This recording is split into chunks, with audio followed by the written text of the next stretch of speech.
All right. Well, just before I hit play, I was trying to play the game of where the hell is my there I am. Where the hell did I put my gum? So, anyway, hey everybody. Long time no see. I'm sorry. Uh, it's Brian, Breaking Down Security, BreakSec Education. And yeah, I guess I should probably shut the window. It's raining in San Diego. There's this stuff coming out of the sky, which I'm glad I'm not driving right now because I can only imagine how poorly the traffic is in San Diego. We don't do well in Southern California when rain comes with regards to driving. Uh, I'd almost suggest that people freak out and they're like, "What the hell is this shit in the air?" And um, then of course it doesn't rain enough, so every time it does rain, there's this amalgam of rain and schmutz that has been built up on the roads that causes things to get a little slippery. People overcorrect, and then we get accidents. So I'm glad I'm at home, able to hang out and talk to you fine people. And so I have been in a bit of a funk since my boy passed away a couple of weeks ago. Hey, Walt. That's okay. Stay as long as you want. So, yeah. I just want to say, it's been a while since I have been uh, doing my boot.dev. To Walt's point, Walt, how you doing? You got everything good with you? Been able to find a new position or anything like that? Hopefully, you're doing well. Just let me know. Yeah, just hit me up in chat because yeah, I find myself more and more happily that I am not having to deal with the additional pressure of having to try to find a position. So um, I wish that my organization was hiring. We're actually in a new hiring freeze. I don't know if it's AI related or whatever it is, but um, it's an interesting process right now with regards to the media hype of AI. We've gone to, what's this new thing? And I don't know, it's almost like stages of grief, but it's like the media hype. It's like, oh, AI is going to solve all of our problems. And then it's like, oh, AI is a thing, and here's all the cool things people are doing with it. And then all of a sudden, one or two discussions about how it's affecting people, and then the talks of the bubble have started, right? And I don't know if it's because um, investors are worried. You've got companies missing quarterly, like expectations. You've got, maybe there's a story about Microsoft adjusting their earnings numbers or something like that to keep more in line with what, soften that blow, and you get hits of that kind of thing. Uh, I just, you know what? I saw that one. I saw the announcement for that. They have a rag that they're working on. I was all in on that. I was like, oh, I'll go back to boot.dev and with all the AI stuff. And then it was like, you're still utilizing a non-local. I think they said they're using Gemini or something like that. So, um, where they're suggesting uh, yeah, augmented retrieval course. It's live, not just a course on AI to enhance search. It's actually a course on search itself. You start by building keyword and semantic search from scratch, upgrade to hybrid search, and then at the end, learn how to use LLMs for re-ranking and summarization. It's an advanced Python course. I haven't even still gotten through. I just barely finished the OOP, and I'm back to functional stuff, but it's listed in the deeper learning sections. You're particularly interested, you should prepare to start at any time after you finish the DSA course. So they talk about pre-processing, something called TF and IDF, keyword search, semantic search, chunking, hybrid search, LLMs, re-ranking, evaluation, augmented generation, agentic, and multimodal. So trillions plus investment. AI companies make about 40 to 50 billion. It's a bit of a bubble in the making. Yeah, everything I've read online is saying that it is bigger, like 10x bigger than what the dot-com bubble was, obviously, because inflation, There's just so much more money in the market that's been flooded. They say it's 4 times larger than the subprime mortgage bubble, which happened in 2008, 2009. Walt and I both lived through that. Thankfully, I didn't own a home and I didn't have a subprime mortgage in 2008, 2009, but I was just on the other side of the dot-com bubble in 2004 when I got out of the Navy. So it had enough time to fix itself during that time after the world had shit itself with every dot-com that was out there. And they're saying it's like 10x worse than or 10x more valuation than the dot-com bubble. The problem is that there are so many people who have hedge funds or have their retirements based on index funds that are really, really tied to the Magnificent Seven. Especially if they're they're younger and so they're in a higher risk kind of thing. So the Microsofts, the Qualcomms, the Nvidias, and what have you. That there's even my finance guy was like, yeah, you need to diversify. They're starting to look at diversifying things outside of the tech sector because this bubble will pop eventually. Microsoft and other companies have probably already cut as many people as they can to the bone and to keep that war chest going. And at some point, you know, the bill has got to be paid. They can't just run out of the restaurant and expect somebody else to pay it. Um, they'll need $1 trillion plus more investment. Yeah, how this will pay off is the unanswered question. Yeah, I mean, they're going to have to leverage something, or they take out loans or something. Either way, that's not going to be good for the market if Microsoft is seen taking $1 trillion loan from a Bank of America or the World Monetary Fund or what have you. As a matter of fact, I think I just saw in the news that Microsoft has hired a co-CEO. Co-CEO Microsoft. Um, So Satya Nadella is the chairman and CEO. However, Judson Althoff was recently named CEO of the commercial business, the role that allows Satya Nadella to focus on the company's AI strategy and technical vision. I have been told by more than a few people, some who used to work at Microsoft, that this is if AI fails, it's going to be Satya Nadella's fault, not Judson Althoff's fault. So they're splitting basically the company into two roles with the idea that when and if AI fails, it's going to take a good chunk of the valuation of Microsoft with it. At least half of the right now they're leveraged fairly deeply with that. So we'll see what happens there.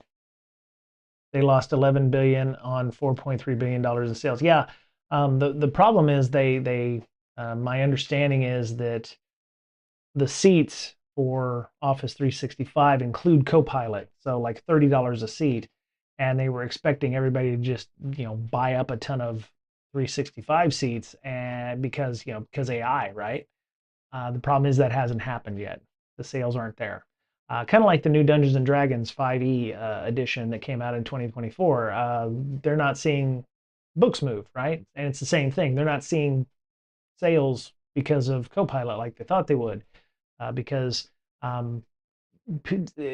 people aren't picking up what the salespeople are dropping. So it will be interesting to see what happens if the stages are true. And I would think it would be irresponsible for the media to talk about an AI bubble unless there actually wasn't already something. Now they may be trying to downplay it, which means it's probably worse.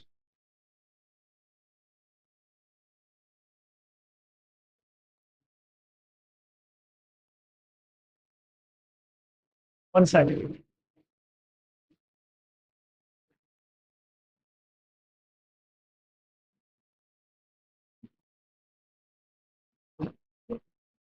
I am frozen. No, I'm not frozen. No, I'm not frozen. It's just there's a big jet flying over, and yeah, I didn't want to try to fight with an F-35. Sorry, I wasn't frozen. Sorry, I should have been like waving my hand or something. Uh, uh, if I'm At least I'm still streaming on both of them, I think. But yeah, it was a jet flying over. So it, sorry about that, Walt. Um, yeah, depending on how deeply leveraged companies are, they're gonna lose their ass, right? It really depends on how much they can extricate themselves and pivot to something that isn't AI. I think the upside will be that all of a sudden there will be a glut of jobs once people realize that it's not the panacea they thought it was. We just have to hope that that happens sooner rather than later.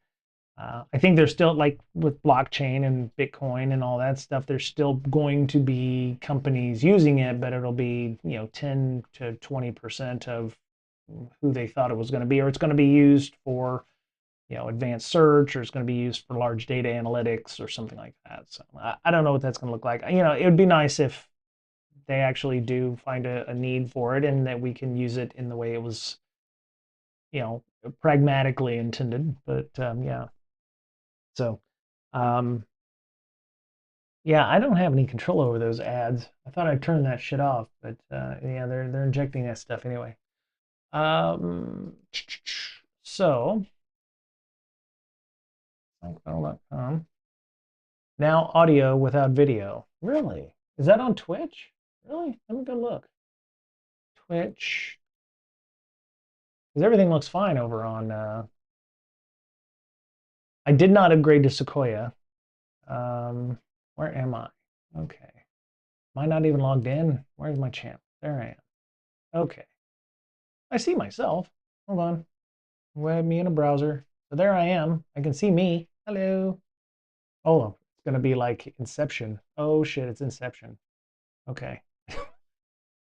Ah! Why is it doing that? Oh my God. Okay, let's not do that. There we go. Oh my goodness, I am infinite. It's infinite. Okay. Video's back. Okay. Yeah, I don't know what happened there. Yeah. So let me shrink that up a little bit. There we go.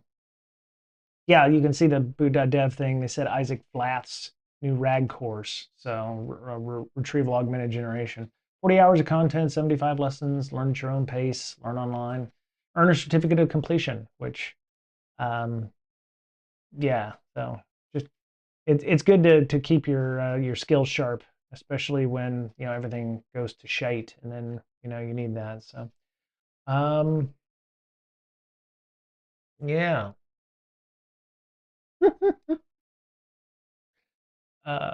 It's like infinite. Okay, I mean, do it. Okay, wait. Number three. Go number three. There we go. Number three. Number four. Number four. Good God. Okay. To infinity and beyond, I guess. Um, all right, I'm gonna close this for a second. All right, there we go. Let's talk about .com. Uh, Kind of the other reason that I did not I haven't been on for a little bit was because I had this kind of, I don't want to say crisis of conscience, but I kind of realized that streaming now is for people who don't have to be right.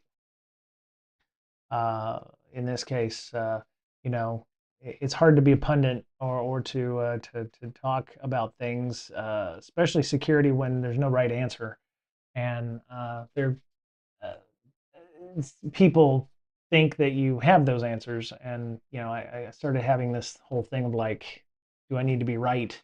Is it something that, are people looking to me to be influencer? And you see stories about people talking about having shock collars on their dogs, and you're like, people listen to those folks. It's like gross. And I was like, yeah, I'm not sure I want to be like that kind of thing. I've never really been much of an influencer, but I don't want that to be a thing.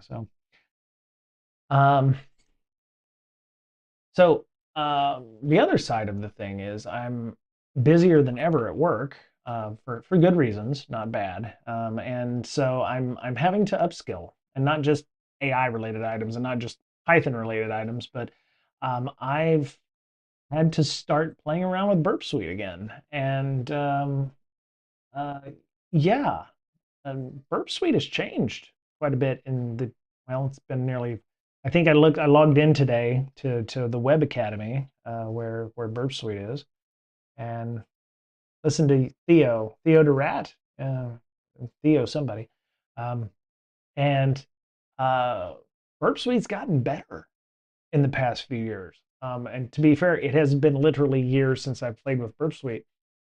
I downloaded it and just installed the community edition because the price for burp has gone up quite a bit too.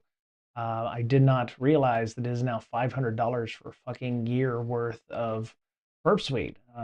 Just to give you an idea, I think the last time I logged in was I logged into Burp Suite. I updated my information. I still had the my Snoqualmie address where I used to live in Seattle. So that it's been at least 3 years since I've looked at Portswigger's website and did all that. But um, some of the things that I've been dealing with recently at work has been GraphQL, and I've been trying to reproduce issues and show where because where I work and what I work with, I get some reports sometimes from people about things that I got to reproduce. And so I've been futzing around with Burp Suite, and GraphQL has come up quite a bit.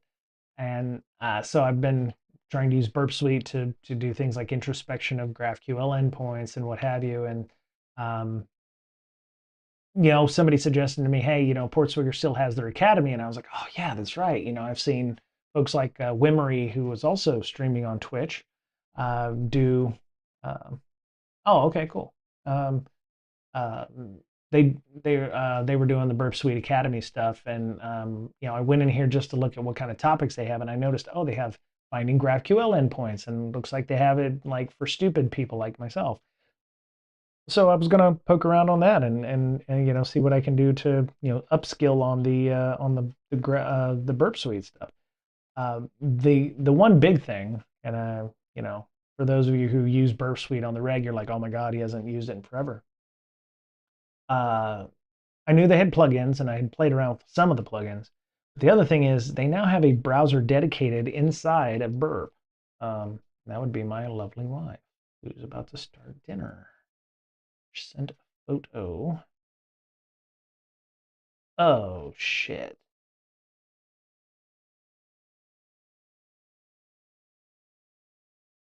My wife sent me a piece of mail saying I just got jury summons. Great. What day is that shit? November 18th, 2025. Oh man. You're just full of good news. You're just full of good news. Good news. When is the 18th of November? Let's see. It's a Tuesday. Right. Ah, well, that's okay. I'm missing all hands meeting. Oh no. Ah, okay. Well, it is what it is. Maybe they'll find me incompetent and I won't be able to go. um, so yeah, one of the things that they have now in Burp Suite is they have a browser already inside that, and if you use it regularly, you're like, yeah, yeah, it's been around for a while, I'm sure. One of the biggest issues that I think a lot of people had with Burp at the time before they included a Chromium build inside of Burp was getting that fucking certificate in the right place to be able to intercept traffic. And now it's great. It's a one click, like start here, boom. Uh, yeah, not that part, under target. And it's just like, let me see. I don't want to do that. I want to do display capture. No, wrong one. There we go. Yeah. I mean, it has, open browser, and then it's like you get a a vanilla Chromium uh, here, and it already has everything involved with collecting traffic. And I was like, it's fucking genius. It just took them what 10 years. I was using Burp Suite when it was like early, and it was the only reason I put Kali Linux on for a lot of stuff. But it was the only reason I had Java installed on my system. But then it's like the browser thing with the certs and everything and getting everything set up correctly, just so you can make sure you get that. They've made it stupid proof, and it's great. Um, so yeah. The funny thing is, the only time I've ever had to go to jury duty No, I went to jury duty one time in Seattle, but they didn't need me. The only other time I've gone to jury duty has been here in San Diego when I lived in Austin for 5 years. No jury duty. So it got me. Great. I have to drive downtown and you know get accosted and God knows what at that place. So, yeah, okay. So, but yeah, I'm gonna be futzing around with that for the near term. But again, let's go learn about some stuff. So, according to Elliptic, what in 2025 has totaled more than $2 billion?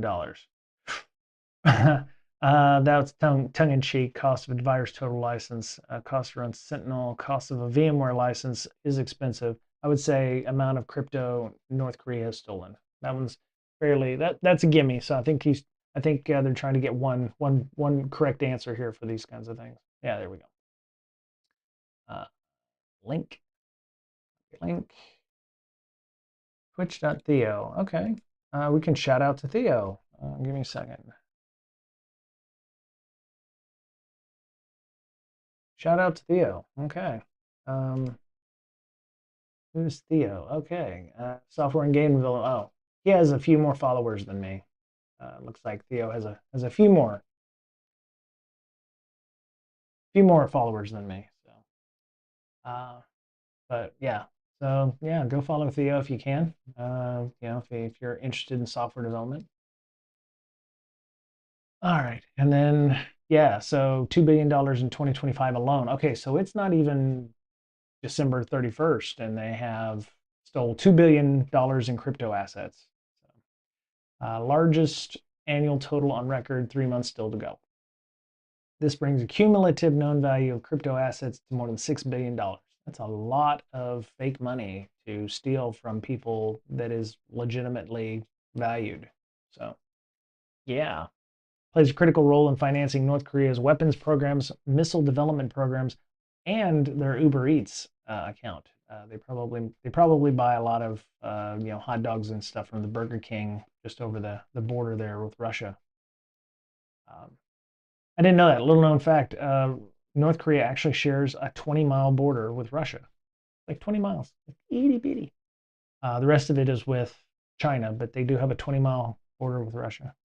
Um, the actual figure may even be higher, so they're not even sure. 2 billion is a nice round number, depending on how much they're doing. So they're basing most of it on $1.5 billion one theft from Bybit in February, and then everything else.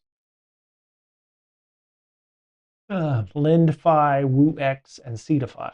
Okay. Elliptic has attributed more than 30 additional hacks to North Korea so far this year. I guess the good thing is, even at jury duty, I still get paid. Um, the bad thing is, I get stuck on a jury, and then I'd have to think critically about that. But okay, next. Which brewery had to halt operations after a Quillen ransomware attack? I want to say Heineken. I believe it is Heineken because I don't recognize these other ones. InBev is the one that um, Anheuser-Busch, InBev. I think it's Heineken. I want to say. No, it's Asahi. Asahi. Link. Hey, Beta Wolf, long time no see. I was just thinking about you the other day. Are you still printing like 3D miniatures and everything? How are you doing? Your ears were burning. That's why you knew. So yeah, Asahi had a brewery attack. Oh, that's unfortunate. The ransomware group claimed Japanese beer giant by adding a company to the list of victims on its leaked site. Threat actor claims to have exfiltrated more than 9,300 files, 27 gigs of data. Proof of the theft, published 29 images showing internal financial documents, employee IDs, well with confidential contracts, internal reports, and last year's Christmas party. Ooh, that's rough. That's rough. Um, Japan's largest brewing company, 30,000 employees. So that's their version of Budweiser or Bud Heavy or whatever it is that they use. So, um, suspended operations at 6 facilities due to the cyber attack. October 3rd, the company confirmed the disruption was caused by a ransomware attack on its systems, and subsequent investigation found evidence of data exfil. Okay. Favorite Japanese beer? I don't like beer all that much. I tend to go ciders or hard seltzers or, the good old fashioned red wine. Red wine. Working on expanding that printing to printing books and have a game in working on 3D model artist. Wow, very fantastic. I hate the beer, but Aussie is solid. Okay. I mean, if I have to have a beer, I have done Modelo. I tend to drink Corona straight. Everyone puts a lime in it, but I don't see the point. But yeah, you know, red. No, that's UB40. Red wine. Yeah, red wine's UB40. Yeah, UB40. Yeah. Nah, I don't want to get a C&D, but yeah.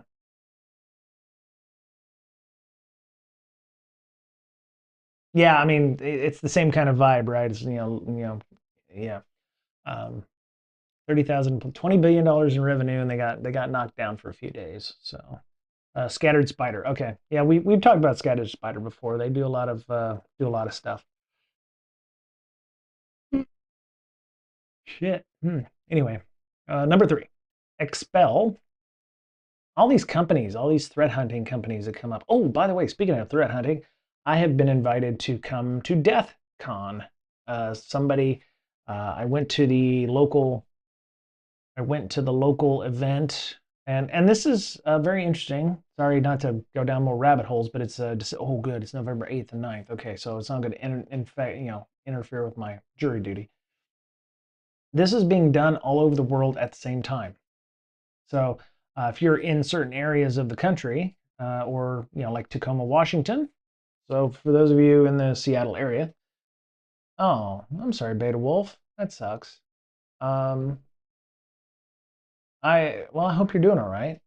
It's rough to have a long-term relationship like that go south, especially after you've invested so much into it. And you get comfortable, right? You feel like those people are going to be there for a long time, and then it just kind of happens, right? Um, but yeah, sorry to hear that. That's good. I'm glad you're feeling better. Yeah, Tacoma. Looks like it's still available. And they're a little on the pricey side. It's $400, but my understanding is that it's all, well, at least for the San Diego one that I've been invited to, thankfully, because it sold out first, right? It was like sold out in like 5 minutes, but somebody told me, hey, we had a last minute cancellation. There's a spot available. I was like, yes. So we get like lunch and dinner on Saturday night, and then it's all day Sunday. So it's a 2-day event. All these seem to appear to be still available. So if you're in Orlando, oh, manatees. Montreal, Canada, and over up in Canada, Cordoba, Argentina, Edinburgh, Scotland, Amsterdam, Netherlands, Oslo, Norway, Bonn, Germany. So all of these places still appear to have tickets. Austin, Texas. You can't do it remotely, but if you're in any of these areas, Kuala Lumpur, and whatever, go check them out. Says all sites except Cordoba will be 2-day events, October 8th and 9th, starting at 9 a.m. or 10 a.m. Local, I'm assuming. Cordoba will be only November 8th, and all site ticket prices include food and a party on Saturday night. So I have a feeling I know where the party on Saturday night will be, at least in San Diego. I don't know about Tacoma and the other places, but apparently it's going to be, oh, they have an online remote option, so $170 plus fee. So looks like you can still get involved on the online or remote version of this as well. You just don't get the cool, fun hotness, and it starts at 9 a.m. Seattle time or 9 a.m. Kuala Lumpur time. So you can still get involved. Yeah, Olaf Harthong, Randy Pargman, good friend of ours, of the show as well, and Wading Through Logs, who helps out with B-Sides San Diego. That's how I know him. That's the person who invited me. But you can still get the online portion of that. So, and they have, the only thing that I'm concerned about doing this is it looks like they have Tailscale, and they have some, you can join your own VMs or physical machines. If you take, and I don't know how Sans is, but the last time I checked with Sans, you actually had to have an Intel-based machine because their VMs only ran on Intel-based machines. But if and I have only Apple Silicon, and then I have a Surface which can't even play Diablo 2. So actually, I had to buy crossover to be able to play Diablo 2 on my MacBook. But it works. It works great. Um, don't tell my wife. Uh, so yeah, I mean they're going to have a ton of stuff. So Microsoft Sentinel, Elastic, Splunk logging. My understanding is the Splunk stuff is going to be up only like the day before the event because they want to take advantage of the limited licenses they have. Suricata for network events. So it's going to be really cool. They're going to spin up C2 servers, man in the middle phishing kits. Apparently, I'm okay with going because it's like all knowledge levels. So, you know, but yeah, yeah. See, you can get merch if you'd like. Anyway, didn't mean to drop down this rabbit hole, but it's still available, so you can actually participate if you want to be online and help out. Um, so yeah, 183 bucks. You know that's not cheap. I won't lie to you. But it's a good way to get out and do some stuff and learn threat hunting and detection engineering. So if you are looking to maybe change skills, or I'm going to suggest to Wade maybe there's a Discord. So when you get the tickets, you'll be invited to a Discord. I think based on your region or whatever, but I think there might be like a job board or something. Or if there isn't, I'm going to suggest to Randy and or Wade to maybe have a job board for folks that are hiring who are at the event, because God knows we need all the help we can get. Tacoma one is offering one for less without meals. Oh, that's a good idea for the Tacoma one. Yeah, bring your own lunch and save a buck. But again, online, you're basically getting, I think, the freer version of that because you're not paying for the catering fee and all that. So instead of paying like $385 for the Tacoma version, you can do the $185 and get online. So anyway, yeah. Oh, let me put the link in the chats for everybody, so that way you can join if you'd like. Let me double check and make sure nobody's on chat. Okay, over here on the YouTubes. All right, there we go. Let me pop that out just for shiggles. There we go. Put that up here in the corner. Yeah, so yeah, go check that out, deathcon.io. There's still spaces available if they're in your particular town or online. So Expel, which never heard of that company before. I'm sure they do great work. They did a write-up of ClickFix attacks using what technique to evade detection. Well, DNS smuggling is always a good one. Uh, ClickFix, you would have to know what a ClickFix is to be able to do that. So um, ClickFix attack is uh, begins with actors using phishing emails, malvertisements, or compromised websites to lead us. Well, interesting. And AI is usually the first thing that pops up on the screen here, but I don't have it set for non-AI. So that's okay. So we know it starts with an email. So I'm gonna say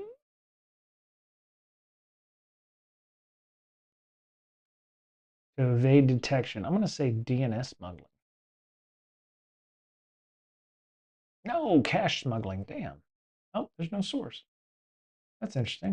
That one's gone. All right, let's do a search here. Copy.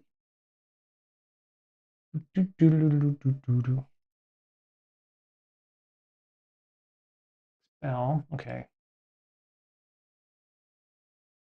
At least I know that if AI bubble does burst, I'll still have a job Google searching, especially since we have people all over. So almost the entire time we can go in one place or another. Yeah, yeah, that's pretty cool. Yeah, I mean, with the DEF CON thing, I think those are on site. So if you're in Austin, it's going to be at a site. Kuala Lumpur is the same way. Cordoba, Argentina is the same way. Um, the one in San Diego is literally like 10 minutes from my house, down off of Scranton, off of Mira Mesa Boulevard. So if you're in the area of Mira Mesa Boulevard, you kind of would know general area of where I live in San Diego. Um, and yeah, it's like 10 minutes away. So, of course, the Chargers play the Steelers on Sunday night, so I won't miss that, which is great for me. So I won't miss the Chargers playing. Anyway, so cash smuggling when a picture isn't worth 1,000 words. So Marcus Hutchins, well, there you go. Now partnering with Expel as a contributor to our threat intelligence team, globally recognized, blah, blah, blah, blah, blah. Stumbled across the curious phishing lure on X, claiming to be Fortinet compliance checker. Yeah. Whilst at the time of writing, the web page was still accessible via the server's IP address, the domain previously pointed to it, fc-checker.com, had stopped resolving. Okay, so since Fortinet's VPN is almost exclusively used by enterprises to provide employees with remote access, the malware campaign was likely intended to gain a foothold on corporate networks. That makes sense. Uses Fortinet's branding to lure users into running malicious code. The text box suggests it's copying the path of public support VPN Fortinet client compliance.exe. What actually gets copied into the clipboard is much longer. By clicking the file path text box and Open Explorer, the web page automatically writing text to the clipboard. Okay. So here, this is what gets pasted into the text editor. Okay. Wow. Headless, PowerShell, Fortinet, compliance, MKDR, Force. Okay. Creating, Jesus. Okay. That's a lot of shit. A lot of semicolons there for, connecting and concatenating commands together. Expand archives, compliance checker.zip, force, yes, compliance. Yeah, there's a lot of shit there. It's actually a command to invisibly run PowerShell script via con host using the headless option, right? Very cool. Okay. See, when I go to my threat hunting and threat intelligence class, these will be the kinds of write-ups I'll be like, oh, yes, that makes sense. Yes. 100%, yes, correct. All right, next. Insect. Yeah. Alerted to which tech and cyber research organization being affiliated with China's MSS, Huawei, Vieta, Kaspersky, or ByteDance? Well, we can do some process of elimination. Kaspersky's Russian. I've never heard of Vieta. Vieta? Yeah. Huawei is Chinese telecom. And ByteDance is movie company, and they do a bunch of other shit as well. I'm thinking, telecom, tech, cyber research organization. I'm assuming Huawei. Huawei's been ejected from many countries because of their ties with Chinese government. So I'm thinking it's Huawei. Okay, of course it would be the one I have never heard of before. Um, it would be the only one I haven't heard of before. Bieta, or it's probably something else, not Bieta. I'm pronouncing it like Pieta or whatever the Chinese the Spanish museum, like Pieta. Devin Thorne, okay. Beijing Institute of Electronics Technology and Application. Okay, there you go. So it's a communications, technology, and information security research org. Previously unexplored in public reporting, almost certainly affiliated with the Principal Civilian Intelligence Service. Okay. So yeah, they're doing bad stuff. And then there's another group called CIII or 103. I guess 103 CII if you're doing Russian or Roman numerals, 100 plus 3. Almost certainly form part of the vast but unexplored in public sources network front organizations contributing to the modernization of the MSS and wider Chinese state security apparatus. All right, well, there you go. So good write-up if you're worried about threat actors. Sounds like they don't even have a wow, just doxed them real good. Here's where they live. This is their location, right next to a Denny's or something, I guess, in downtown Beijing, maybe. I don't know. Do they have Denny's in Beijing? I don't know. There's a Pizza Hut nearby. Maybe what's the delivery like in that area? Personnel housing. Oh, looks like they company farm or something. You live on site, like dormitories or whatever for the companies. Hmm. Hey, Google Street View. There you go. There's a Google Street View. Baidu Maps. Sorry, Baidu Maps or Google Earth. Okay. 4 labs and 1 testing center. Okay. Wireless satellite, spread spectrum, and microwave communications tech. information processing and media information security technology, multimedia information security technologies, computer vulnerability, infosec, signal positioning, and signal jamming technologies. Okay. Critical, the actual.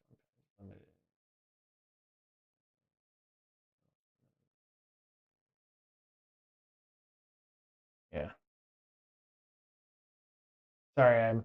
One of the other good news about these things is, in addition to working on Burp, I'm going on call. So at some point, I'll be working issues at work, like our techs are, because of manning issues. And I feel like, I can better serve my team by helping out and reducing some of the load on those.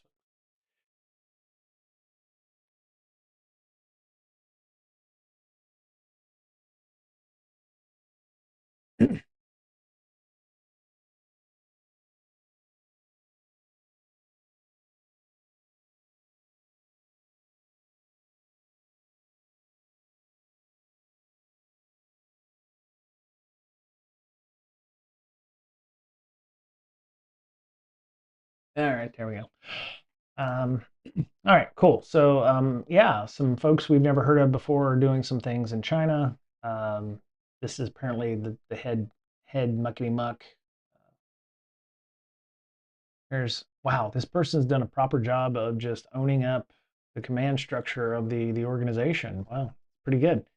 I mean, if it's a front, then they have you know the normies who are like, oh, I don't know, they're the front face, right? And you're not seeing who's underneath or who's actually running things on the side, that kind of thing. So read through that. Feel like if you feel like you need to do that, can understand the organization better, what motivates them, etc. All right, next, Wiz is warning about ransomware attacks targeting databases. Which database type are currently the most targeted? Oh wow, I would have expected Oracle and being here, but hmm, I don't know. MySQL is an Oracle product, so notoriously shite. Postgres, uh, I feel like MongoDB or Redis in terms of technical Berber. Technical Berber did take his back seat for about 5 years. I never really considered myself much in the way of technical. It's why I moved to a PM role at Leviathan and then became a TPM at my current joint with the idea that my boss does say I'm more technical than some of the PMs, the technical PMs that are around. I don't know if that's I'm still waiting for to tell me that that's a compliment and not like I'm not PM enough. I'm still down in the weeds, which is one of the reasons they suggested you know helping out, and I was like, yeah, that probably makes sense, because I want to be a good team player. So okay,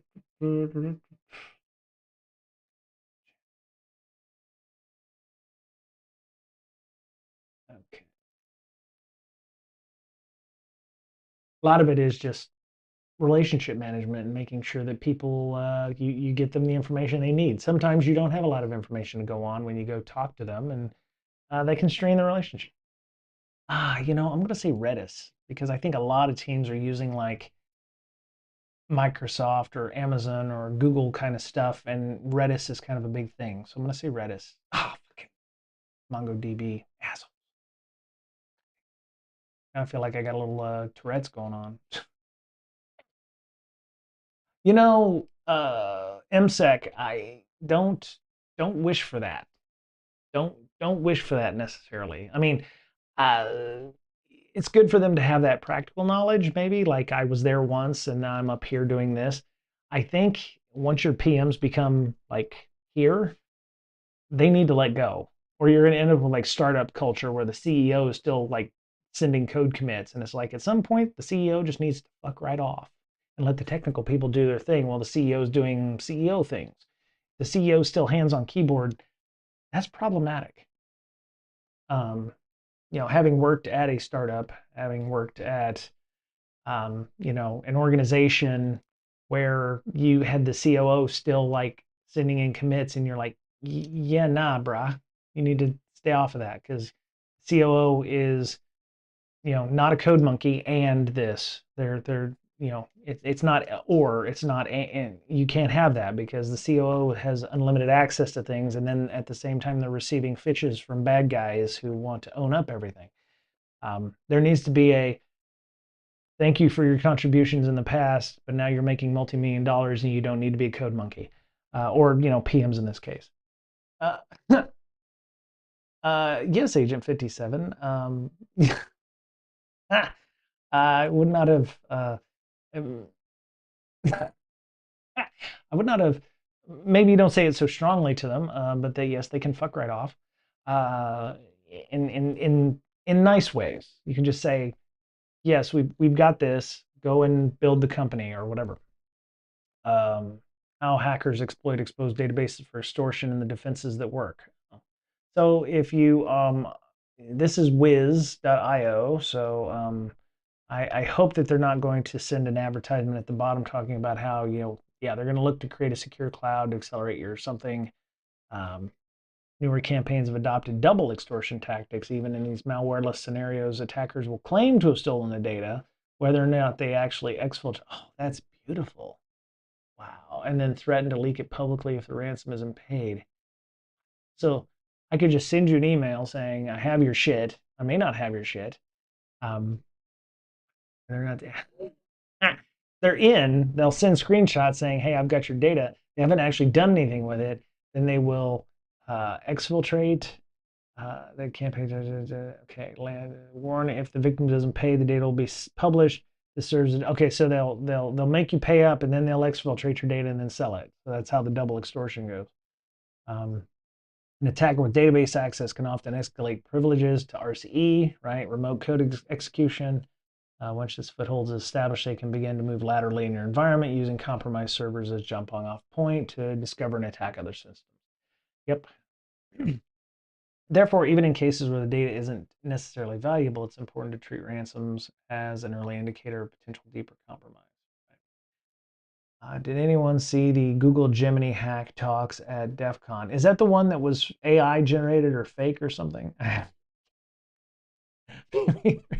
Extracted prize. Done, Beta Wolf. Do you take Uber Eats for that? Yeah, throw a few sirs and madams in there, and we should be good. Yes, yeah. That way you make sure that all the necessary people get paid through the email and the calendar invite link. Well, I'll just go ahead and click on that link there. Uh, yeah, I hadn't actually seen that. I'd heard that that was AI generated basically, and none of the code worked in the GitHub repo. Um, it wouldn't be DEF CON if there wasn't some sort of controversy. 32 had the guy who was, basically said he wasn't going to leave unless he was physically removed. And then last year, of course, with the fake talk. I hope that I hope that that person has learned, and they've basically shot their wad, and they're not going to be able to probably talk at DEF CON ever again, and probably not ever at Black Hat. So it was a risk that they took to create something that um, they got caught out pretty easily, right? And so I don't. I'm assuming that would earn them a ban, at least a speaking ban, and probably a ban, which ban. Uh, yeah, exactly. Why would you go to fake it on a grand scale? I mean, if you're gonna fake it, go big, I guess. You don't waste your fake talk at a local B-side. You're gonna do it on a big stage, right? So unfortunately, that kind of shit stays with you. So um, would have I don't have the ethics to do that. I could never do that. One, I'd be too nervous to be found out, and like, I don't have much of a reputation anyway, and then just all gone to shit. I guess it would have been worse if this person was kind of a well-known person and they shit the bed like that. So, all right, what is Google working on to help address software vulnerabilities? Now they already have a bug bounty. AI agent, and they got those out the ass. Google Wave is gone. Rip Google Wave. I actually liked Google Wave. I thought it was great. Near real time communication. It's cloud, probably cloud-based fuzzer. Another fucking AI agent. Don't they have enough of those? Jesus. Okay. Well, get another AI agent for that. There we go. Okay, Code Mender, an AI agent for code security. I learned something today. Uh, I'm not saying it's a way to detect AI generated code, but apparently when you ask for something to be built in Python or whatever and use like a, what did he say that was? He said, what's it called?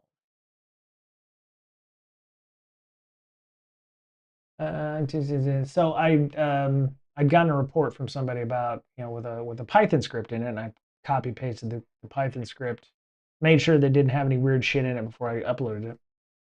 And guy said, yeah, it was probably an LLM, possibly Cairo, Kairo, that wrote the script.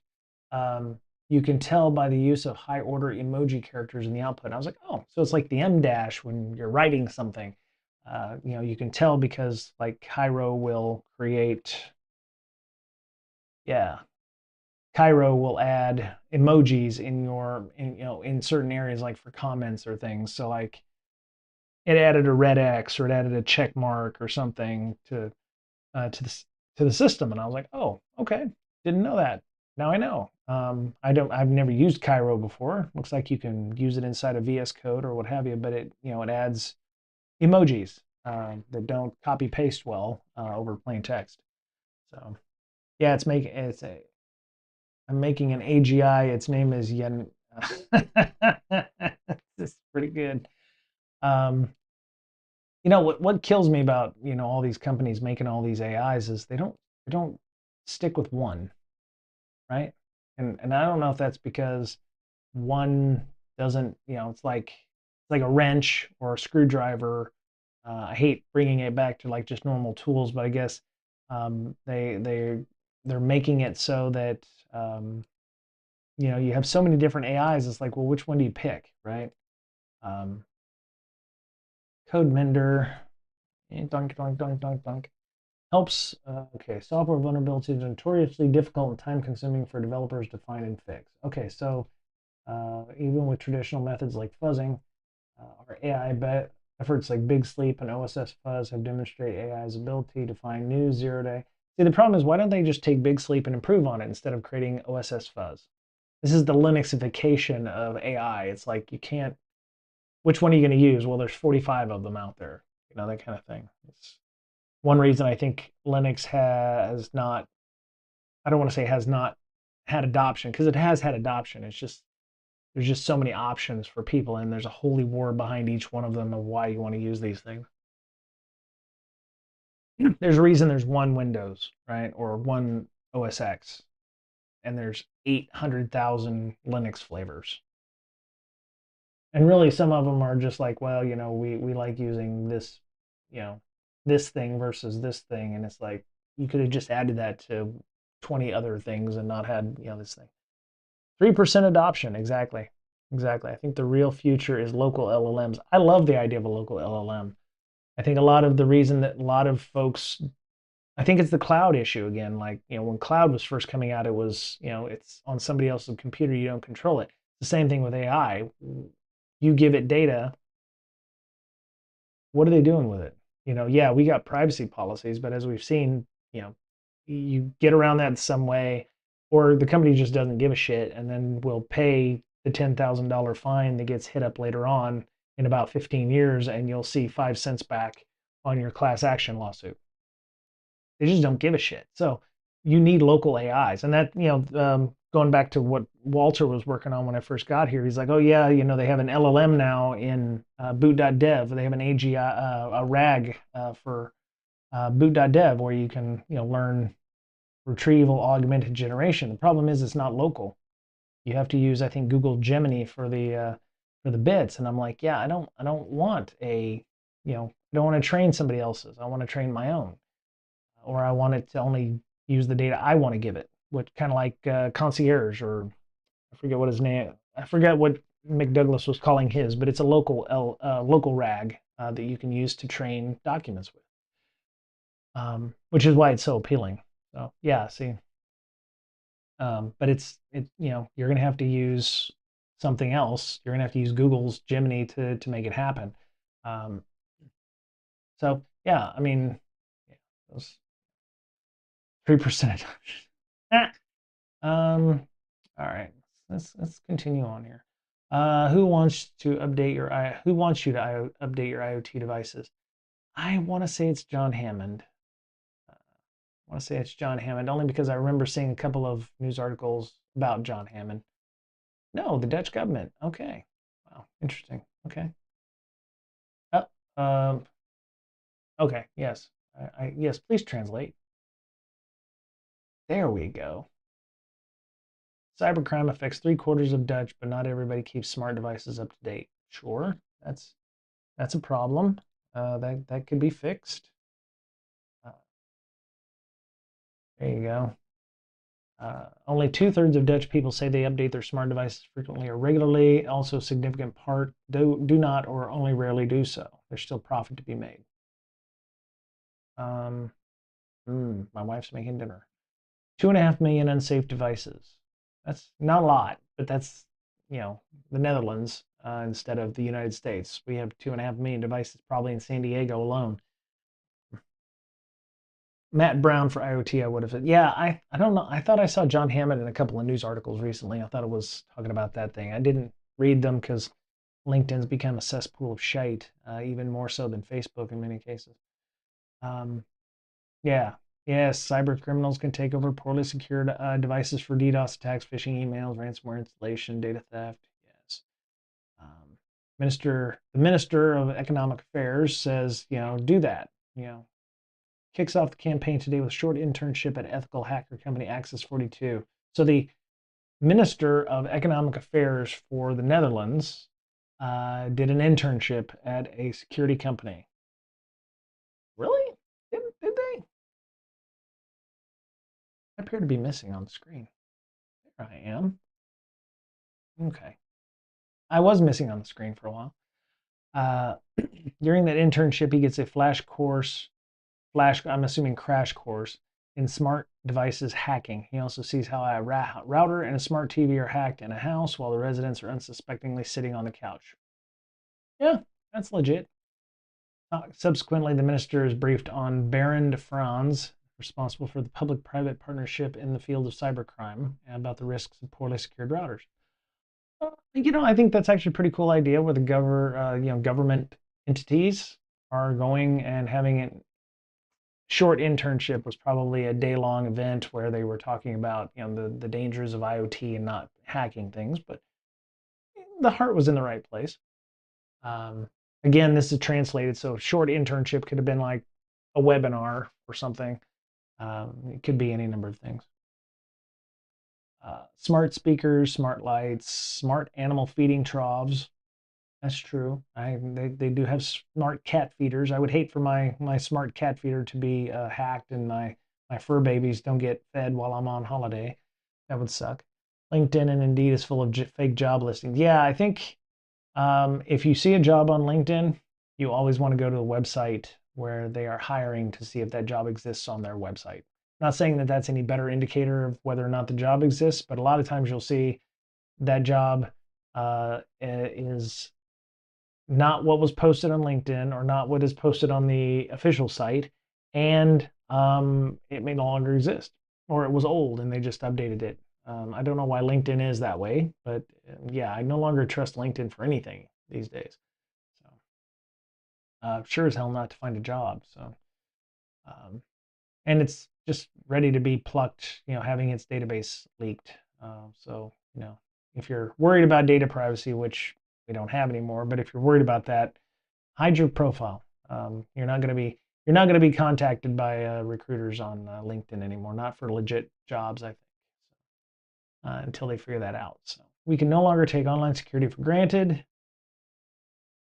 Okay, great. Because the threat is very real, not only criminals are out for personal money, some foreign states also use offensive cyber programs to spy on or sabotage companies, large and small. That's why it's important that entrepreneurs and consumers. You've got all the right talking points in there, Sir Minister Caramans. I don't know if it's Mister, but Minister Caramans. Somebody gave you the right notes to read on the teleprompter, so that's awesome. Good job. Or they listed it for compliance with HR. Yeah, a lot of if it's an internal job and it's been earmarked for somebody else, labor laws in the U.S. require at least a token um, notification of those things by somebody to be published publicly. So same in the UK too. Yeah, that makes sense.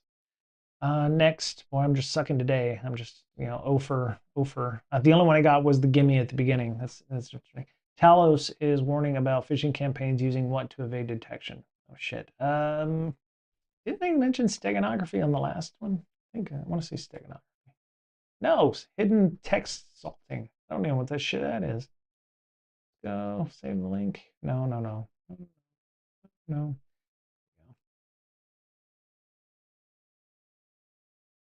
Okay. And most of Europe. Oh, that's good. Yeah, there we go. Exposing cases of CSS abuse for hidden text salting. Okay. Abusing cascading style sheets properties to include irrelevant content or salt in different parts of messages. Huh. Okay. I want to see what it looks like. Okay, so we got. There we go. So we have div, font style, none. Okay, overflow hidden. Okay. The HTML source of the above emails inspected, one can find the sentence, great news, we got your order, which is hidden using different CSS properties. Okay, yeah, oh, I see, great news, we got your order. When the font size property of the above div is increased from 1 pixel to 20, the line height is removed and the hidden text becomes visible in the top corner. Okay, see that, all right. Revealing the hidden salt in the above scam email by changing font size and line height properties. That's kind of cool. I'm not surprised. I'm not surprised that that's a thing. I'm not surprised that that's not been more of a thing. Hidden text salting has also been used to confuse language detection procedures, thus evading possible spam filters that they rely on such procedures. Okay, that's cool. All right, so what do they do with that?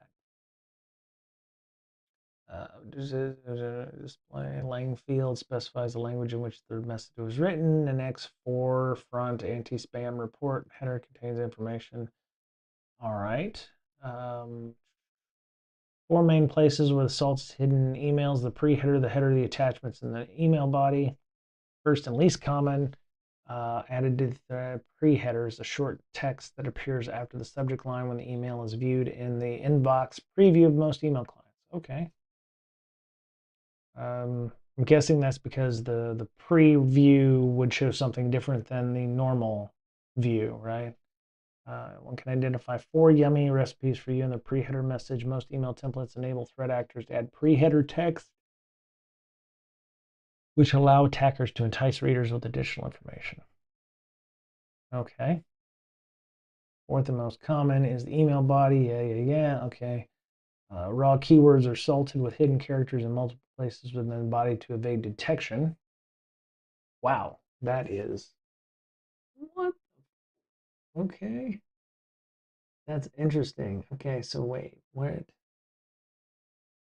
Oh, they're just okay. Well, what are they? Okay, I still don't understand what they're doing with it. What can they do with it? Not zero width space, not zero width non-joiners.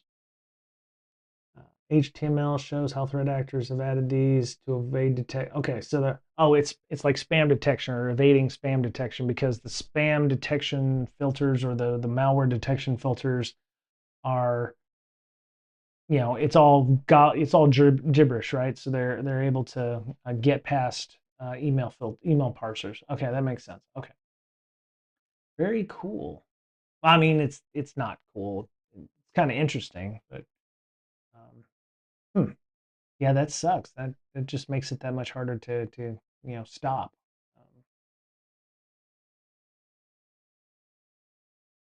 Rendered HTML attachment. Yes, yes, yes. Okay. Wow. Yeah, that is very interesting. I look forward to when they can weaponize that because it seems like that would be something you'd want to weaponize in some way. Um, it is cool they're thinking outside of the box. Yeah, yeah, yeah. I told the truth the first. Yeah, I mean, I would never have thought of using hidden elements inside. Um, makes you wonder what they could do with the DOM on that as well, where you could make changes to the underlying HTML altogether. In that case, yeah, they're not done with this yet. They're working up something, not just getting around HTML or email filters, but there's other things that you're going to be able to do with this. Be able to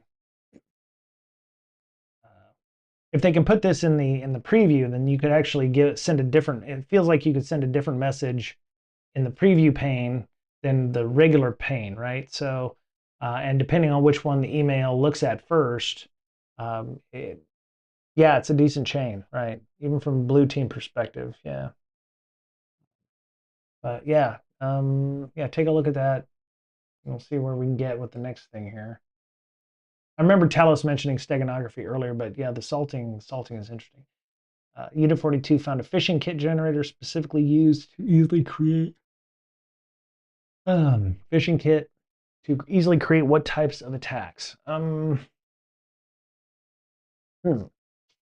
What would you need a phishing kit for? Not vishing. Vishing is voice phishing, so that doesn't. Oh man, that QR code phishing. That's an entire possibility. QR code phishing. Yes, yes. Nope. Click fix. Click fix factory. Okay. Copy link.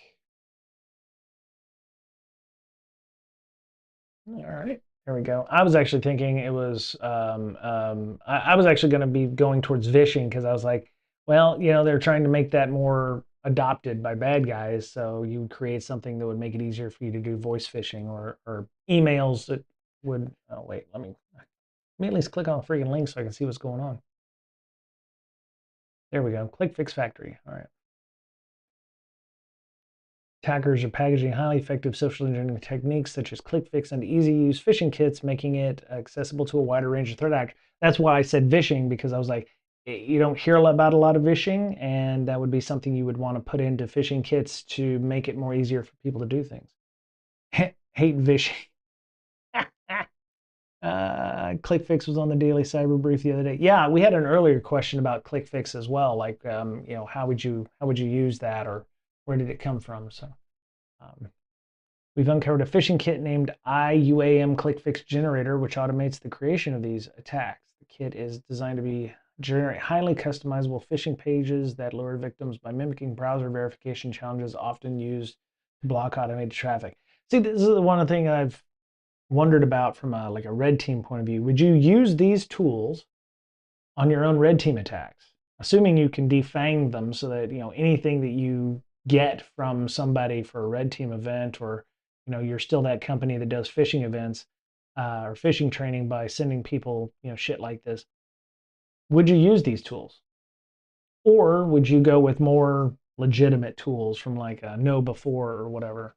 Um, well, yes, to your point, of course, it's all fair game, I would think, but um, you know, what do you tell your management? You know, if you're not used to having a red team kind of thing, you're like, oh, well, we borrowed something that a threat actor uses, right, to um, do this versus, oh, we paid for know before, or we paid for whatever you know shit legitimate company is out there selling you know phishing training to us, and we use that instead.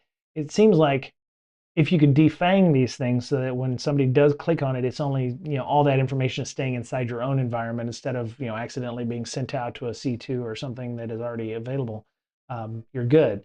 Um, so would you not fish the employee on an engagement? I think that's low-hanging fruit, right? We've seen time and again, and we've actually got white papers that say phishing training does nothing but, you know, cause more problems than it's worth in many cases. I think we saw that that was at DEF CON. I think they talked about that white paper when they talked about you can give out phishing training, people will fall for it, and then it actually increases the chances of them clicking on something later on. Um, I don't see any benefit in phishing training. It's if anything, it's a uh, and again, this is where it feels like I need to be right about these things, but it's like why cause problems when the company should have user training regular, in your opinion? It doesn't actually solve anything, and so I don't know where you work, agent. So you spend all of this time working with teams. Maybe you're cross collaborating. You're working with product teams. Where I work with product teams. I work with other security teams. I work with red teams. I work with across the board. Devices, services, etc. Um, if it was my job to also do the yearly security phishing training, I've spent this goodwill for the year doing all of this stuff, and then all of a sudden I have to go into deception and like trick these people into doing things. And then after they end up spending another 3 or 4 hours every year because, well, they clicked on the fish and they know that I'm the person that does that stuff, I now have to rebuild that trust with them again to, you're the asshole who sent me the fish talking about, me not getting insurance anymore. And because I have 3 kids and I'm worried about my job, I clicked on the link because, I need insurance, so I send the fish saying, hey, your insurance is changing, click here to do whatever. And that's 100% click rate because you're fucking with somebody's benefits or you're fucking with somebody's money. That's easy peasy. 100% of the time, people are going to click on that because you're fucking with their insurance or you're fucking with their money. Uh, and you may be lowering the risk of people engaging with the fish, but it depends on the fish, right? In this case, I mean, um, I could get, like I said, 100% click rate by just saying, "Hey, we're changing up your insurance. Click here," or check out your latest, check out your latest pay stub. You may have noticed a decrease in the amount of money because of something. People are going to click on that. I don't have to do much to have a high fish click rate. I just have to give people the right carrot. The training should be don't click the link. Yeah, this is a fish. Don't click the link.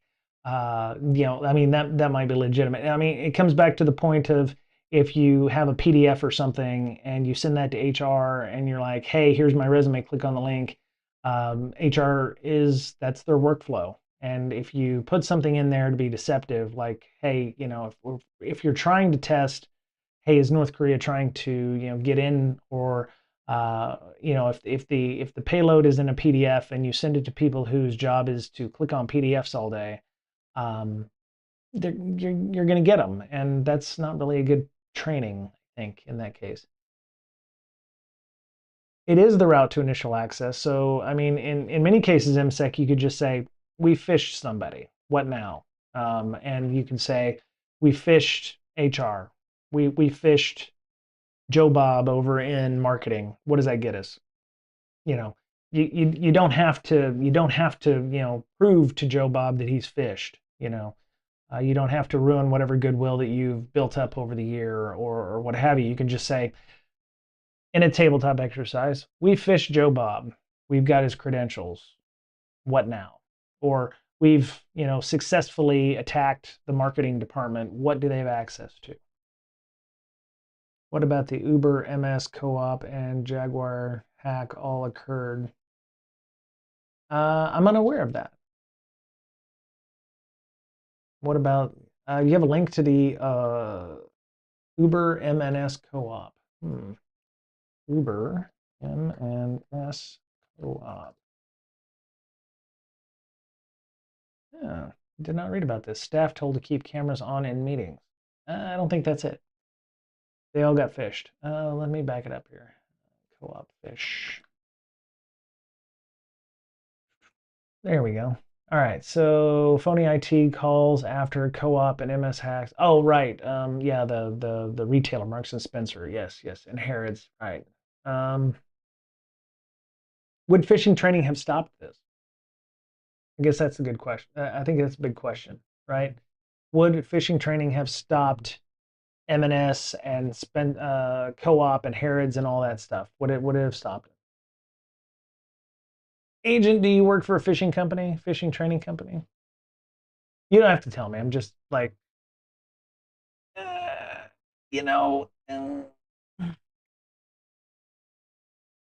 yeah, I don't know. I think it really depends on the fish, right? Like I said, anybody can be fished. If you sent me in my Gmail account a link to a Kickstarter that looked legit, I'd click on it, right? Um,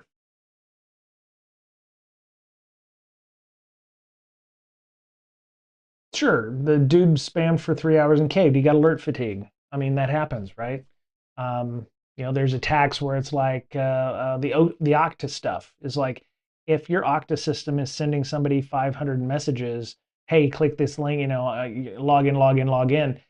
If there's a pattern of that in your organization where you've got an application that is constantly asking you to verify that thing, and you send a similar attack, eventually you're going to get in, right? If you keep spamming Okta or you keep spamming an email or something like that.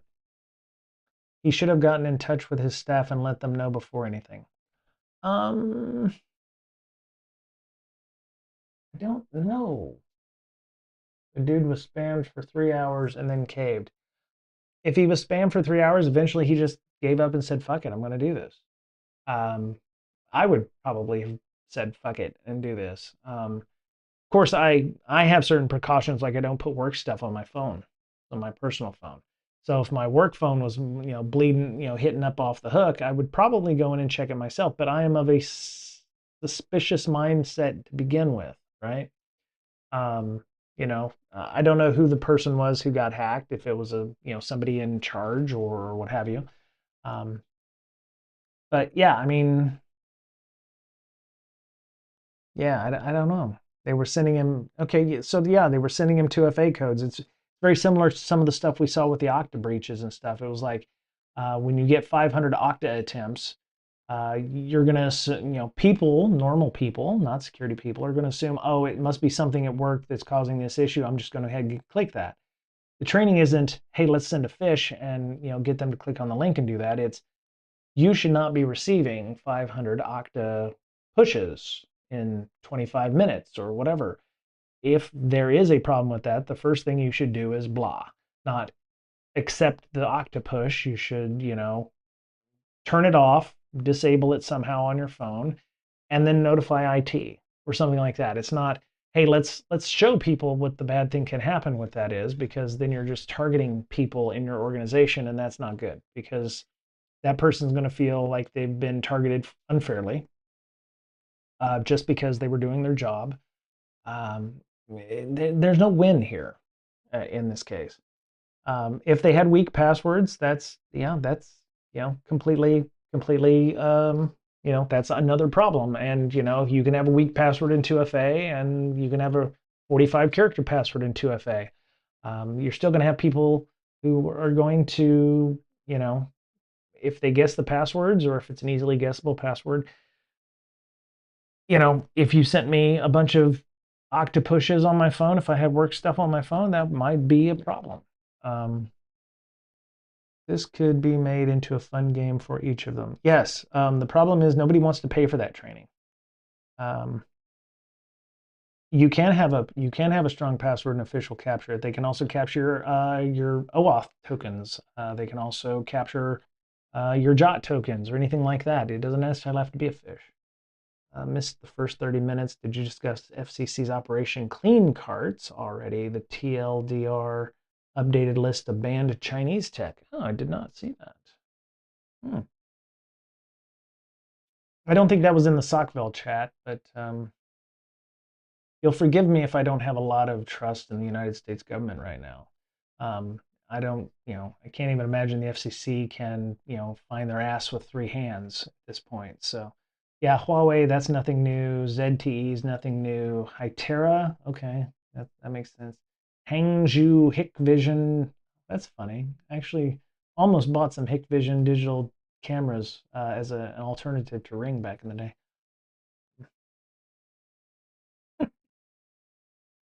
Yeah, they couldn't find their ass with three hands. The Dahua Technology Company, Kaspersky Labs, yes, knew about that one. China Telecom, yes, knew about that one. China Mobile International, okay. Pacific Networks Corp. Hmm, interesting. Okay. China Unicom, Kaspersky Labs, yeah, yes. Commission maintains an up-to-date version of the covered list, which will affect any additions and deletions from the list of issuance after this advisory. Okay.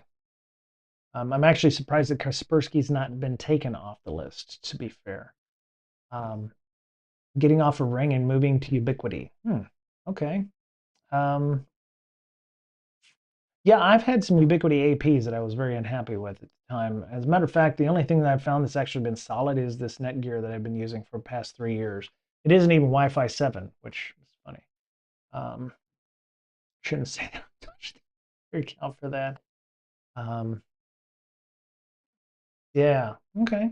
That's interesting. So covered list. What's the new ones that got added? Let's see. Huawei, yes. ZTE, yes. Itera, okay. Norsat. Okay, so these are the subsidiaries that they're under. Huawei Technologies US, Huawei, yes. Um, yeah, I'm actually surprised that. Okay, so Dahua. Okay, yeah, a lot of these companies would be, yeah, like stuff you wouldn't necessarily find on Amazon or wherever.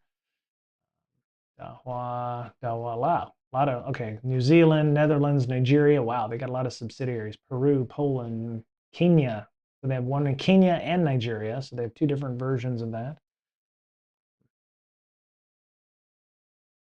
Yeah, I'm actually surprised that that Kaspersky's still on here. Yeah, they got a lot of folks on 129 organizations. So wow. Well, that's interesting. Good check there. Even though it is just the FCC, but they're still doing some stuff. Produce equipment subject commissions equipment authorization rules, regardless of whether such equipment is covered communications equipment. Okay, letter from Andrew D. Littman, counsel to Dahua Technologies. Huh. Okay. So they've actually cited sources of, who the subsidiaries are because that was the only way they could figure out who they were. Um, yes. Okay.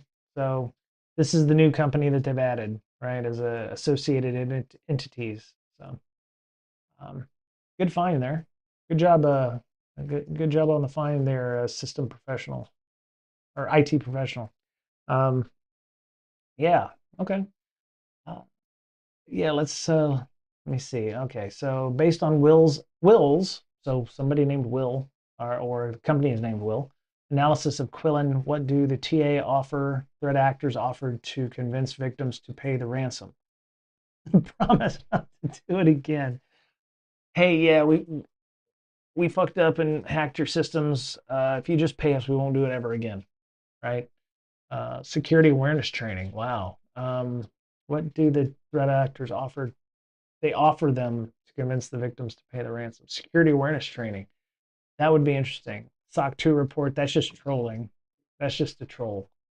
External attack surface report. So they're actually giving deliverables. That's nice. That's nice. You know, I want to say security awareness training only because that sounds hilarious. That they would troll that hard for that kind of stuff. Um, I'm going for broke. I'm just lost this week. Okay, promise not to do it again. Seriously, that's I mean that's ballsy. I won't lie to them. Uh, Authors of Forensic 480 589. Okay, so this is Sands report. I guess a Sands course. Discuss the evolution of one of the most active cyber criminal threats known as Quillen, or Killen, yeah, ransomware as a service operator originating in Russia, speaking underground community, uh, big game hunting style attacks, which involve encrypting enterprise networks and demanding ransom in the millions of dollars. However, as this group gains notoriety, it attracts attention of more law enforcement agencies. Please pay us. We promise not to do it again. Okay. How are they keeping track of that, you know? Um, I actually thought it would have been funnier if they'd have said, we'll give you security awareness training. At least you get something out of it, right? Here's how we owned you. get on a Zoom call, you know, we sent your CEO pictures of Anna Kournikova and he clicked on the link and that's how we owned you up or something. I don't know. I'm dating myself with that reference, by the way, folks. Um, where do they promise not to hack you again? Wait. So in June 2025, the administrator of the site announces a plans to call a lawyer for legal assistance feature. This pseudo legal service was framed as legal advice. Man, they're just trolling people super hard here. We've owned you. You want to call a lawyer and find out what your options are, or something like that. By performing legal assessments to classify stolen data, the extortionists aim to emphasize compliance risks and regulatory exposure under frameworks. The goal is to push victims to pay by convincing them that lawsuits and reputational damage will be costlier than the ransom. Maybe, maybe. That's hilarious. They're just, I think they're just doing it. They're just doing it for the lulz, right? So that's hilarious. I love these write-ups. I love this quiz because there's just stuff that you don't see, and it's definitely stuff that you should be adding to an RSS feed for threat intelligence, or making sure that maybe your people are aware. One of the things that I've started looking at regularly is I hate the CISA-KEV list, and I'll tell you why. Um, like this one specifically, there's a vulnerability here.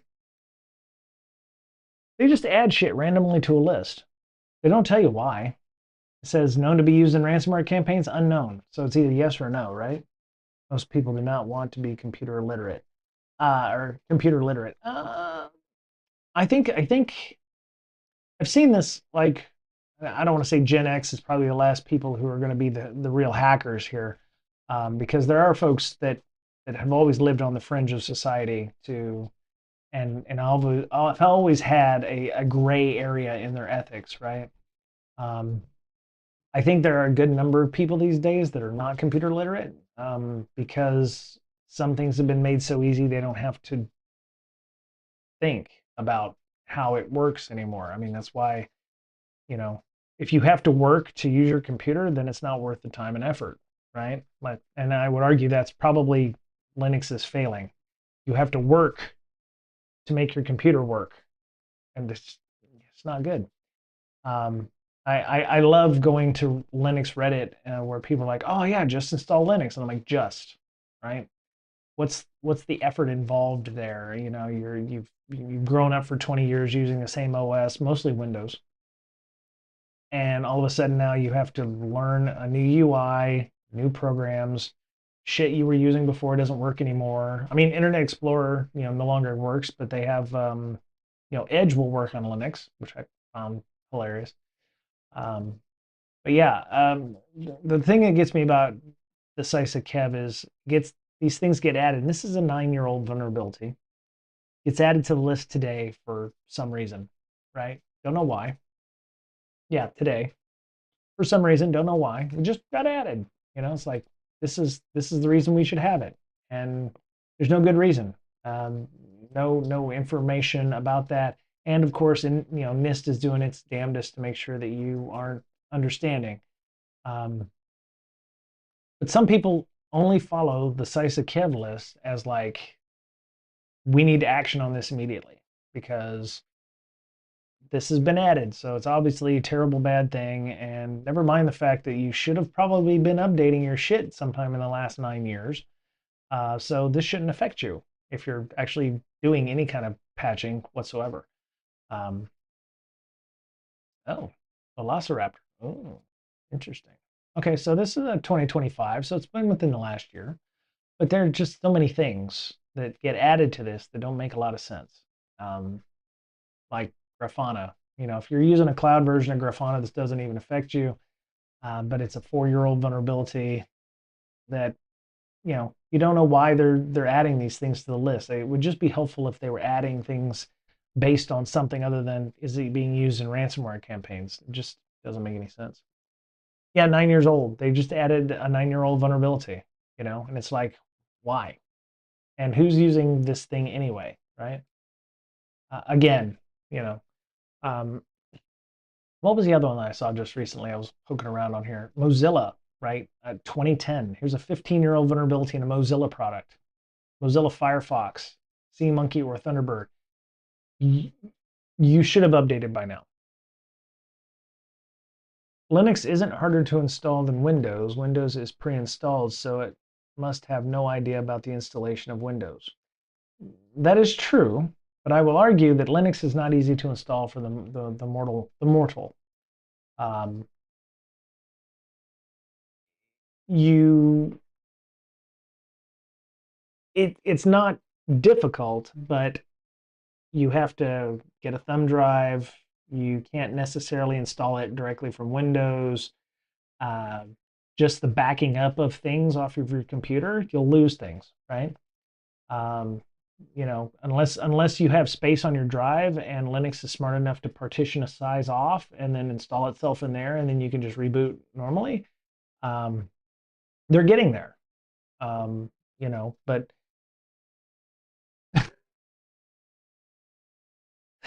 yeah, this one, 15 years old, was added on the 6th. So if you're still using a Firefox version from, I don't know, how fucking old is this?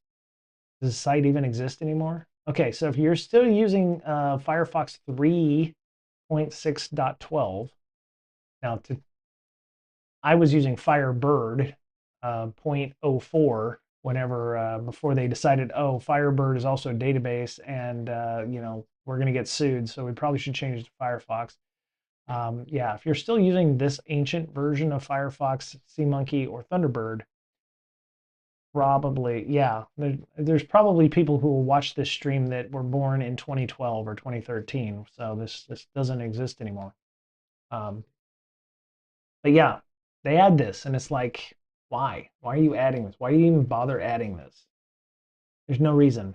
And I would love to. Well, I don't know who the fuck is running CISA right now, but who the fuck is adding this shit? And I don't really have a lot of trust in it. But I know that there are organizations that trust implicitly in the fact that if it's on the CISA cab, we need action on it.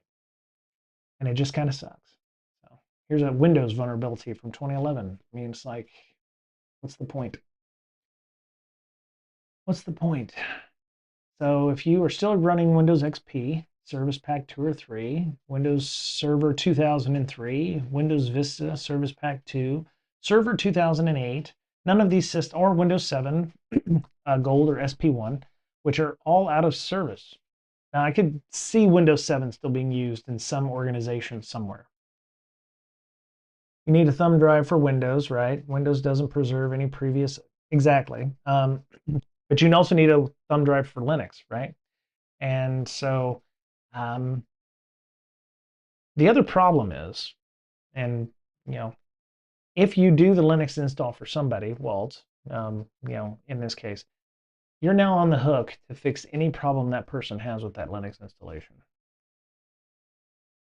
Full stop. So if you go home for Christmas and you're like, grandma's still running Windows 7, and you're like, hey, let me put Linux on there for you. It's so much easier. I use it all the time. It's great, Grandma. Grandma's will be calling your ass every day because something broke. She doesn't understand it. It doesn't work. I lost my icon on my desktop. Where's my Internet Explorer? Grandma, I'm using Firefox. Use this now. You're going to be on the hook for your advocacy of Linux for everybody that you put that on. And I'm not sure if any of you are ready for that. What? All right. Hold on. All right. Come on in. Yes, yes, yes. I had to start the stream without you. Um, I it is a cat, yes. Come on. There you go. All right. Get up here and lay down. Yes, when we let or not. Apparently they don't like you. Apparently our cat doesn't like you. Um, exactly. Installing any OS isn't normal for any humans. I tried for years. I would have to troubleshoot even Windows for my mother. And it come to the point where every 2 years I was just buying her a new laptop. When she was like, "Oh, I don't know what's wrong with this thing. I can't get it to work." She's downloaded something. She was clicking on links in her email. Every 2 years I just get her a new laptop. It was just easier than having to deal with, oh, I'm gonna, spend 25 minutes, spend my entire vacation when I would come home from the Navy fixing her shit. And then it was like, yeah, and then eventually it was just like, yeah, Mama, I'll just let you do your own thing. So she has a Kindle and she has a phone, and that's all she needs. Um, she was watching Corn. I don't know what Corn. Um, but yeah, it's just Linux just isn't ready, man. I mean, it's for a certain mindset, right? And your advocacy is going to cost you. Being an advocate is going to cost you. Now, yes, if you love talking to your grandmother every day, that's fine. If you can talk with her over the phone and troubleshoot things, great. Um, I am not. I don't have the patience to troubleshoot things with my mother, and so I just let her continue doing her thing, and she can afford her own computers now. So, um, but yeah, so I suck. I'm one of 10. The only one I got was the gimme at the very beginning, so I sucked majorly this week. Um, but yeah,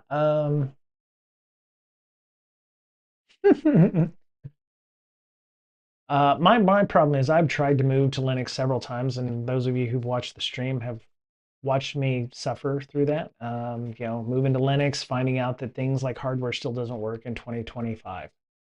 um, or with my old computer before I got rid of it, RAM issues or whatever. Or you had to do some kind of hacky workaround with GStreamer to get your camera to work, and then you have AV sync issues, and then this, and then this, and then this, and it's like, yeah, I'm just not, I just want shit to work. Try Fedora, yeah, okay. I have a MacBook now with Silicon on it, and I'm not going to be putting Linux on it anytime soon. Have you heard all the hype around Omarky? I have not. I did go to a DEF CON meetup last Wednesday where somebody tried to get us to install, what was that, Silver Blue? Silver Blue, I think. Omarky, oh no. Yeah, it looks like rat poison or something was with the UI here. I used something similar, Spectrum WM. Yeah, Fedora just works. Yeah. Um, yeah. I'm good. I'm good on the Linux versions. I'm sure Fedora just works. I tried Fedora on my NVIDIA box. Um, yeah, I mean it's great. Uh, the DHH wrapper around Arch. Oh God, Arch Linux. So seriously. Um, yeah, the guy who presented Silverblue was more than happy to extol the virtues of that, but all I could think of was, yeah, this thing won't work with, a decent GPU, or it won't work with, my Elgato Facecam Pro, or it won't work with, without some kind of, hacky bullshit Python thing around my Stream Deck, or, the handful of other things that I use. And I will admit now that official drivers are out for NVIDIA. Since they went open source, it's gotten a lot better. Yeah, I used to have to deal with the deciding on whether or not to use Nouveau or whether to use the NVIDIA drivers with that. But yeah, I use different hardware for different OSs. VM if I want to. Yeah, I mean, right now my biggest issue is I can't run virtualization on my MacBook. Without having to buy Parallels or something like that. Crossover works great, by the way, for Windows programs. Surprisingly enough, I installed Battle.net and Diablo 2, and Diablo 2 works great on Crossover, um, which I was like, yeah,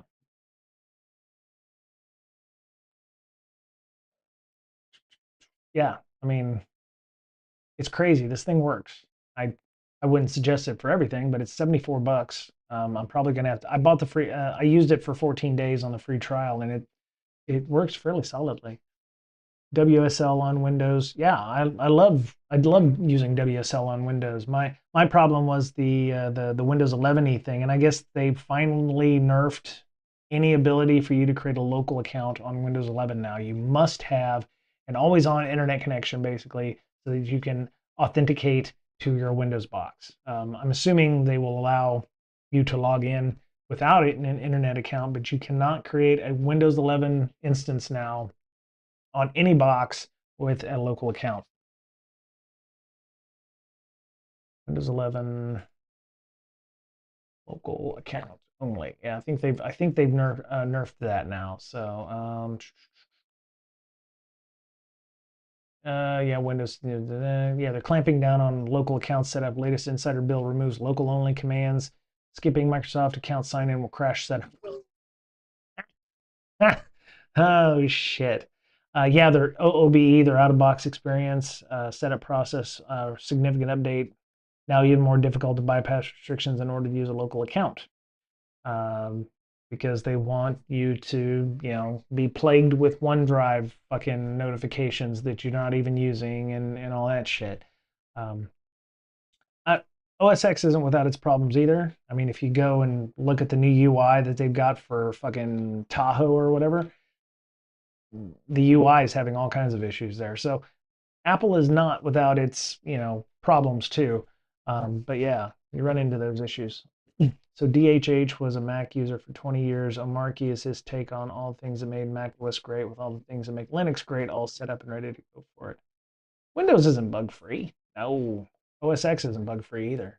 Um, I have not upgraded to that because one reason that pushed me away from OS X and back to Windows back in the day was I would upgrade to the latest version of the OS and then shit just stopped working. So if I upgrade to Tahoe, the first thing I asked in the Reddit for OBS was, "Does OBS still work on Tahoe?" And everybody's like, "Yeah, mostly." I was like, "What do you mean mostly?" Um, so yeah, one thing I've learned as a streamer is you can't be an early adopter for software anymore. You get rid of the beta version for OBS. You don't upgrade immediately to the latest version of Mac OS. You don't upgrade your Windows immediately because shit just stops working. Or hey, we're fixing this API, so all of the applications that you use must also follow suit. Like what I was using Audacity at the time, and it was like. Uh, yeah, this system doesn't work without this horrible workaround and stuff. And it's like, great. So then it's like, oh, I'm going to just go back to Windows for another 10 years and then come back to Mac OS. Walt, I think if you have an older Windows 11 box, fine. But I think if you go back and do any kind of new updates, or if you install Windows 11 again, you're going to run into problems where you're not going to be able to use your local account. So you're probably still okay for the most part. Um, yeah, I have not upgraded to Tahoe. I think I still have. Uh, yeah, so let me see software updates. Yeah, see, I haven't updated to Tahoe yet. 2601 is the newest hotness. I'm still running 15.7.1 because I'm like, I ain't upgrading yet. Yeah. There's some people that say just bypass Tahoe altogether and just wait for Sequoia, whatever the the next version of Tahoe is. Because yeah, just not feeling it. So wow, I have like people on now. I Wow. Okay. Well, welcome if you're new to the stream. Uh yeah, yeah, I think not being a non-adopter now comes with age, so yeah, I'm just not a fan, so um yeah, there's a lot going on. I'll probably be I'll try to get on a little bit more. I think I smell dinner. Is dinner ready? Yay! I'm gonna go because dinner's ready and I'm hungry. Uh,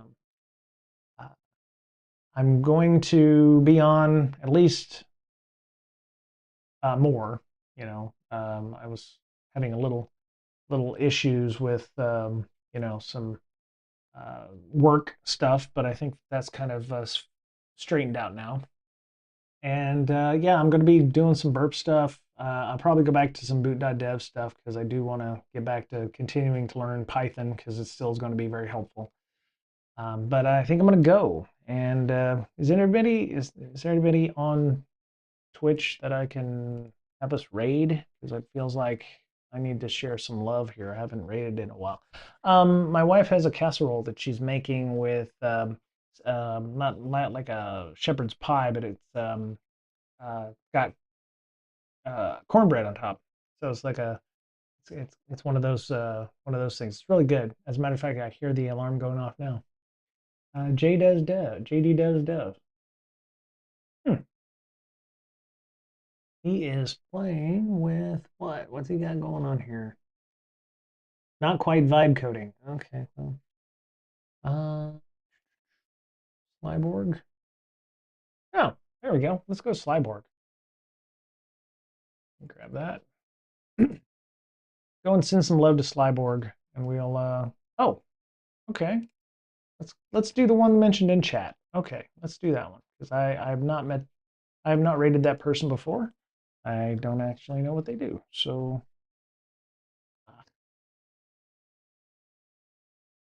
there we go. Control C.